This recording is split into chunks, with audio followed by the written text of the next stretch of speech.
બ્રાન્ચની ઇકોસેલની ટીમે જમીનના 7/12માં છેડછાડ કરી તે જમીન પોતાની ન હોવા છતાં જમીનનો સાટાઘાત લખી આપી આર્થિક ફાયદો મેળવી જમીનના ટાઇટલને નુકસાન પહોંચાડી ગુનાહિત કૃત્ય આચરનાર બેને ઝડપી પાડ્યા હતા.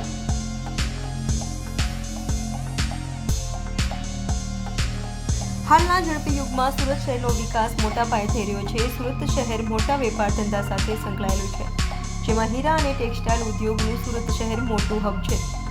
સુરતમાં જમીનના કબજા કરવાના અનેક ગુનાઓમાં નોંધાઈ ચૂક્યા છે. ત્યારે રાંદેરના ગોરાટ વિસ્તારમાં રહેતા હરિવર્ધન પટેલ દ્વારા પોતાની જમીન સર્વે નંબર 3371 તેમજ 3382 નામની જમીનમાં 7/12ની નકલમાં છેડછાડ કરી જમીનનો હસમુખ કેશવ પટેલ વગેરેનાઓને વેચાણ આપવાનું નક્કી ખોટું ટાઇટલ ઊભું કરી જમીનના સાટાઘાત ઊભા કરી 90 લાખ રૂપિયા મેળવી જમીન વેચાણના ખોટા MOU સમજૂતી કરાર ઊભા કરી અવેજ પેટે 5 લાખ રૂપિયા સ્વીકારનાર આરોપી ઇબ્રાહિમ હાસન ઇસ્માઇલ તેમજ અહમદ હાસન ઇસ્માઇલ વિરુદ્ધ ક્રાઇમ બ્રાન્ચમાં ગુનો નોંધાયો હતો.